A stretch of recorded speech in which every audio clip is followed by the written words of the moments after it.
క్రీస్తునందు ప్రియులరా, మన ప్రభును రక్షకుడైన యేసుక్రీస్తు పరిశుద్ధ నామములో మీ అందరికీ కూడా శుభాలు వందనాలు తెలియచేస్తున్నాను. దేవుడు మిమ్మను మీ కుటుంబములను దీవించి ఆశీర్వదించునుగాక. దేవుని మహాకృపను బట్టి ఆయన సేవకునిగా ప్రభు మాటలు మీకు తెలియచేయటానికి, మనం ఆధ్యాత్మికంగా బలపడటానికి ప్రభు యొక్క కృప వలన పొందిన పరిచర్యను బట్టి దేవాతి దేవునికి నిండు వందనాలు స్తుతులు చెల్లిస్తూ ఉన్నాను. ప్రభునందు ప్రియులరా, ఈ ఉదయకాల సమయంలో ఒక ప్రత్యేకమైన తలంపు చేత ఈ మాటలు మీకు తెలియచేయటానికి నేను ఎంతో ఇష్టపడుతూ ఉన్నాను. బైబిల్ గ్రంథంలో కొన్ని మాటలు దేవుడు మనకు బోధించినప్పుడు దేవుని సువార్తను మన జీవితాలకు ఆపాదించుకున్నప్పుడు మనము కొన్ని క్రియలు మనము చేయటానికి సిద్ధపడుతూ ఉంటాం. బైబిల్ ఏం చెప్తుంది అంటే, మనం ఏం చేయాలన్నా మొదట లేవాలి. మనం ఉన్న పడిన స్థితిలో నుండి లేవకపోతే లేదు మోక్షం, లేవకపోతే లేదు జీవం. లేచుటలో ఎన్నో గొప్ప ఆత్మీయ పాఠాలు ఉన్నాయి. జీవగ్రంథము నుండి ఆ మాటలు నేర్చుకుంటూ మనము పడి ఉన్న స్థితి నుండి లేద్దాం, ఇతరులను కూడా మనము లేపుదాము అనే తలంపుతో ఈ మాటలు మీకు జ్ఞాపకం చేయటానికి ఇష్టపడుతూ ఉన్నాను. ఒక చిన్నవాడు లేచి వెళ్ళాడు. ఈ మాట గమనించండి. లూకాసు వార్త 15వ అధ్యాయము 18వ వచనంలో యేసు ప్రభు వారు తెలియచేసిన ఉపమానంలో చిన్న కుమారుడు అంటూ ఉన్నాడు, నేను లేచి నా తండ్రి యొద్దకు వెళ్ళి, తండ్రి, నేను పరలోకమునకును నీకును విరోధముగా నీ ఎదుట పాపము చేసి తిని. ఆ కుమారుడు లేచుటలో పశ్చాత్తాపపు పరిభాష. పాపమును ఒప్పుకున్నవాడే లేచి వెళ్ళగలడు కదా, తన పాపాన్ని పశ్చాత్తాపము చెందినవాడు. యేసు ప్రభు వారు ఈ యొక్క 15వ అధ్యాయం అంతటిలో కూడా పాపము నుండి పశ్చాత్తాపముతో లేచిట్టు వెళ్ళుటను గురించి ఆయన 3 ఉపమానాలు తెలియచేశారు. ప్రభునందు ప్రియులరా, పాపము యొక్క పశ్చాత్తాపం మనం మారు మనసులోనికి నడిపిస్తుంది. పరిశుద్ధ బాప్తిసం తీసుకునే రీతిగా మనము పురికొల్పబడతాం. అందుకు ఆ చిన్నవాడు లేచి వెళ్ళాడు. బాప్తిసం ఇచ్చి యోహాను గారు బాప్తిసం ఇచ్చుచుండగా తమ పాపములను ఒప్పుకొనుచు యొర్దాను నదిలో అతని చేత బాప్తిస్ము పొందుచుండిరి. అనేకులు లేచి ఆ చిన్నవాడు లేచినట్లుగా పాపపు స్థితిలో నుండి లేచి ప్రభు యొక్క కృప కొరకు ఎందుకు లేచి వెళ్ళారు బాప్తిసం తీసుకోవటానికి అంటే, యోహాను భక్తుడు ఏ సువార్తనైతే రాశారు, ఆయన పత్రికను రాస్తూ మొదటి పత్రిక, యోహాను రాసిన మొదటి పత్రిక 1వ అధ్యాయం 9వ వచనంలో, మన పాపములను మనము ఒప్పుకొని నీడల ఆయన నమ్మదగిన వాడును నీతిమంతుడును గనుక ఆయన మన పాపముల నుండి క్షమించి సమస్త దుర్నీతి నుండి మనలను పవిత్రులుగా చేయను. ప్రభునందు ప్రియులరా, క్షమించమని అడగాలని చిన్న కుమారుడు లేచి తండ్రి యొద్దకు వెళ్ళాడు. పలకడానికి చిన్న మాట అయినా పెద్ద మొత్తంలో నష్టాలను అదుపు చేసింది. క్షమించమను మాట ప్రియులరా, దేవునితోనూ మనుషులతోనూ సమాధానపడుటకు ఇదే తగిన సమయము. లేచి క్షమాపణ వేడు, కీడు నుండి తొలగిపోతాం. పాపము నుండి లేచి వెళ్ళుట, దానికి దేవుడిచ్చిన గొప్ప భాగ్యం. ఆయనను క్షమించమని అడిగితే పాపములన్నింటినీ క్షమిస్తాడు. రెండవది, కుంటివాడు లేచి వెళ్ళాడు. కుంటివాడు లేచి వెళ్ళాడు. అపోస్తల కార్యముల గ్రంథము 3వ అధ్యాయము, అపోస్తల కార్యముల గ్రంథం 3వ అధ్యాయము 8వ వచనములో వ్రాయబడిన మాట, వాడు దిగ్గున లేచి నడిచెను. నడుచుచు గంతులు వేయచ్చు దేవుని స్తుతించుచు వారితో కూడా దేవాలయంలోనికి వెళ్ళెను. అది శిష్యులు చాలా మందిని బాగు చేశారు, చాలామందిని. అయితే రోగులను బాగు చేయడం కోసం ప్రత్యేకమైన సభలను వారు ఎక్కడా పెట్టలేదు. వారు పని చేస్తూ ఉన్నప్పుడు, దేవుని వాక్కు ప్రకటిస్తూ ఉపదేశిస్తూ ఉన్నప్పుడు, తాము కలుసుకున్న వారిని, తమ దగ్గరికి వచ్చిన వారిని కొన్నిసార్లు బాగు చేశారు. ఇక్కడ బాగైన ఈ మనిషి స్తుతించినది పేతురును కాదు, దేవుణ్ణి అని గమనించండి. తనను బాగు చేసినది పేతురు కాదు, దేవుడే అని అతనికి తెలుసు. పేతురు యోహానులు వానిని యేసు నామములో స్వస్థపరిచిన తరువాత అతడు ఎక్కడికి వెళ్ళాడు అంటే దేవాలయంలోనికి. అవును ప్రియులారా, దేవుడు మనల్ని స్వస్థపరిస్తే మనం దేవాలయానికి వెళ్ళి ఆరాధించాలి. ఎన్నో మేలులు పొందుకున్న నీవు ఆయనను ఆరాధించటానికి ఎక్కడికి వెళుతున్నావు? నీవు లేవవలసినది ప్రభునందు ప్రియులరా, దేవుని స్తుతించటానికి నీవు లేచి వెళ్ళాలి. నిన్ను ఆపివేసిన పరిస్థితులన్నిటిలో నుండి నీవు లేచి వెళ్ళాలి. దేవుడు అది కదా మనకిచ్చిన గొప్ప భాగ్యము. దేవుని యొక్క ఆలోచన. కుంటివాడు లేచి వెళ్ళాడు. అతనికి కుంటితనం అనేది శారీరకము మాత్రమే కాదు, దేవుని ఆరాధించే కుంటితనం నుండి కూడా లేచి వెళ్ళాడు. మూడవది ప్రభునందు ప్రియులరా మరొక గొప్ప విషయం, ఎస్తేరు లేచి వెళ్ళింది. ఎస్తేరు గ్రంథం 4వ అధ్యాయం 8వ వచనంలో వారిని సంహరించుటకై షూషానులో ఇయ్యబడిన ఆజ్ఞ ప్రతిని ఎస్తేరునకు చూపి తెలుపమనియు, ఆమె తన జనుల విషయమై రాజును వేడుకొని అతని సముఖమందు విన్నపము చేటికి అతని ఎదుగు పోవాలనని చెప్పుమనియు దానిని అతనికి ఇచ్చాను. హతాకు వచ్చి మొర్దెకై మంటలను ఎస్తేరుకు చెప్పాను. అమాను ద్వారా చేయబడిన శాసనము యూదులకది మరణ శాసనమైంది.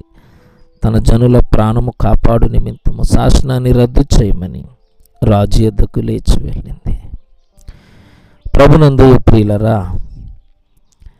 నీవును నీ పరలోకపు రాజు యొద్దకు లేచి వెళితే అనేకులు రక్షించబడతారని నీకు తెలుసా? తన ప్రజల రక్షణ కొరకు ప్రాణాలను తెగించి వెళ్ళింది అని మనము ఎస్తేరు గ్రంథాన్ని చదివినప్పుడు జ్ఞాపకం చేసుకుంటూ ఉన్నాం. ఎస్తేరు గ్రంథము అత్యంత ప్రాముఖ్యమైన గ్రంథముగా, స్త్రీలకు పేరు మీద వ్రాయబడిన గ్రంథముగా, ఎంతో ప్రాముఖ్యమైన విషయాన్ని మనము ఆ గ్రంథము నుండి నేర్చుకుంటూ ఉన్నాం.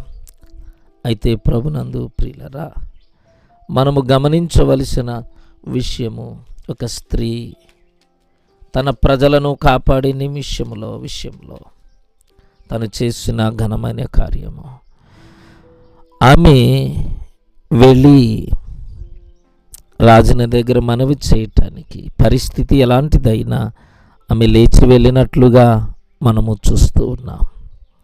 అదే రీతిగా యోబు గ్రంథం 1వ అధ్యాయం 5వ వచనంలో యోబు అరుణోదయమున లేచి వెళ్ళాడు.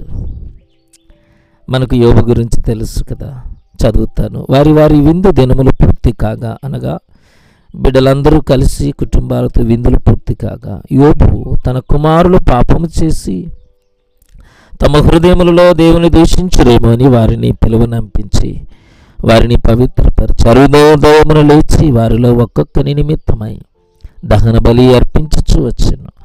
యోబు నిత్యము అలాగ చేయొచ్చండెను. యోబు అరుణోదయమున లేచి వెళ్ళాడు ప్రభువునకు బలి అర్పించటానికి, దేవుణ్ణి ఆరాధించటానికి. ఈ మాటల్లో యోబుకు దేవుని పైన, తన పిల్లల పైన ఉన్న ప్రేమ, మానవ హృదయంలో సహజంగా ఉండే పాప స్వభావం గురించిన గ్రహింపే తేటతెల్లమవుతూ ఉన్నాయి. అంతేకాక కుటుంబ నాయకుడైన ఈయన యోబు గారు నిర్వహించే పనుల గురించి మనం జ్ఞాపకం చేసుకుంటే, మరి బలి అర్పించటము యాజకునిగా కుటుంబానికి అతడే యాజకుడై కుటుంబం కొరకు ప్రార్థన చేసే తండ్రిగా ఉండటానికి ప్రతిదినము లేచి అరుణోదయమున దేవునికి ప్రార్థన చేస్తూ ఉన్నాడు. మన నిమిత్తమును మన పిల్లల నిమిత్తమును ప్రార్థించే అనుకూల సమయం ఉదయకాలమే. యోబు లేచి అక్కడికి వెళ్ళాడు, దేవుని సన్నిధికి ప్రార్థించుటకు వెళ్ళాడు. ప్రార్థించే అనుభవంలోనికి ప్రభునందు ప్రియులరా నీవు లేచి వెళ్ళవలసిన అవసరత ఉంది కదా. లేచి అరుణోదయమున ప్రార్థించే తండ్రి తల్లి కుటుంబానికి ఉండటము ఎంతో ఆశీర్వాదకరము. మరొక ఆయన యాకోబు కుటుంబము లేచి వెళ్ళింది. ఈ మాట ఎంత బాగుందో, కుటుంబముగా వారు లేచి వెళ్ళటం. ఆదికాండము 35వ అధ్యాయంలో 3వ వచనములో రాయబడిన మాట. మనము లేచి బేతేలునకు వెళ్ళుదాము, మనము లేచి బేతేలునకు వెళ్ళదాము. నా శ్రమ దినమున నాకు ఉత్తరమిచ్చి నేను వెళ్ళిన మార్గమును నాకు తోడయుండిన దేవునికి బలిపీఠమును అక్కడ కట్టిదని చెప్పాను. దేవునికి బలివేదిక, దేవుని తన దేవుడుగా యాకోబు పరిగణించడం అంతకంతకు స్థిరపడుతూ ఉంది. దేవుడు ప్రార్థనలకు జవాబిచ్చే నమ్మకమైన దేవుడని అతనికి తెలుసు. యాకోబు షెకెములో నివసిస్తున్నప్పుడు దేవుడు నీవు లేచి బేతేలునకు వెళ్ళు అన్నాడు. యాకోబు ఒక బలిపీఠము కట్టవలసి ఉన్నది. అట్లాగే యాకోబు తన కుటుంబంతో వెళ్ళి బలిపీఠము కట్టి ప్రభువును ఆరాధించాడు. బేతేలు అంటే దేవుని మందిరము, బలిపీఠం అంటే ప్రార్థన.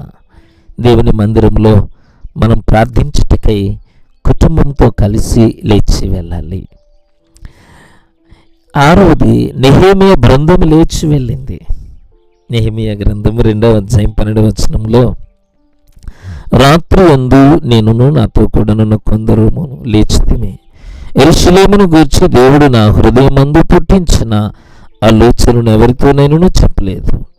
మరియు నేను ఎక్కి ఉన్న పశువు తప్ప మరి ఏ పశువులు నాతో ఉండలేదు.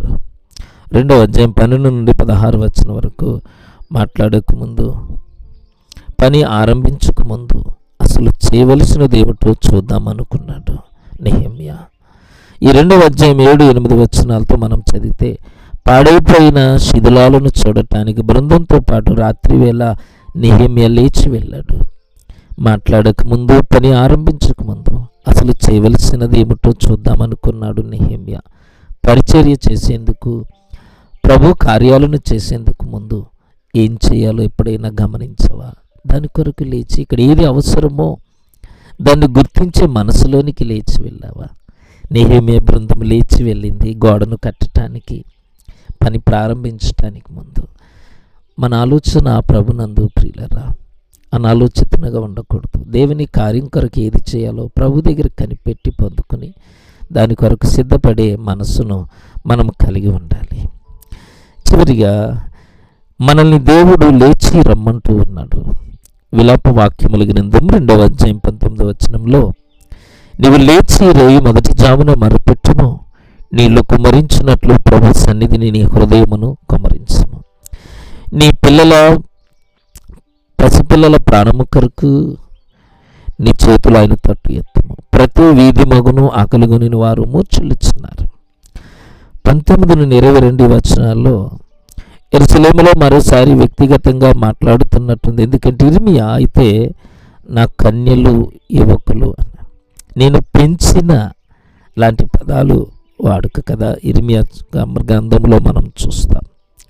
అయితే విలాప వాక్యములు కూడా ప్రవక్త యొక్క రచన.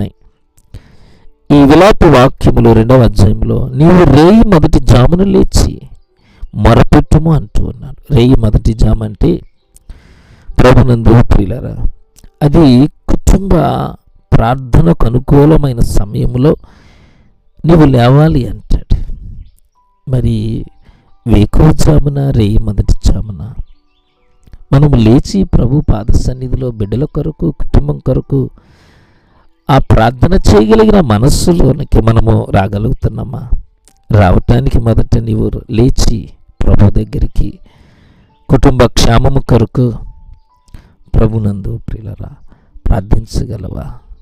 లేచి వచ్చిన ఆ చిన్న కుమారుడు తండ్రి ఇంటికి చేర్చబడ్డాడు. లేచి వచ్చిన కుంటివాడు స్వస్థత పొందుకుని ప్రభుని ఆరాధించాడు. లేచి వెళ్ళిన ఎస్తేరు తన జనులను రక్షించుకుంది. అరుణోదయమును లేచి వెళ్ళి యోబు చేసిన బలియాగము రెండింతల ఆశీర్వాదాన్ని పొందుకుంది. యాకోబు కుటుంబం లేచి వెళ్ళి బేతేలులో ఉన్నతమైన జీవితాన్ని పొందుకుంది. నెహెమ్యా బృందం లేచి వెళ్ళి యెరూషలేములో ఒక గొప్ప కార్యాన్ని తలపెట్టింది. మరి దేవుడు మనల్ని కూడా లేచి రమ్మంటూ ఉన్నాడు. ఏ పరిస్థితుల్లో మనం పడిపోయామో లేచి ప్రభు దగ్గరికి వెళదాం. దీవెనకరమైన జీవితాన్ని, ఆశీర్వాదాన్ని ప్రభు మనకు అనుగ్రహిస్తూ ఉన్నాడు. అతి ధన్యతలో దేవుడు నిన్ను, నన్ను, మనందరినీ బలపరిచి దీవించునుగాక. ఆమేన్. ప్రార్థన చేసుకుందాం.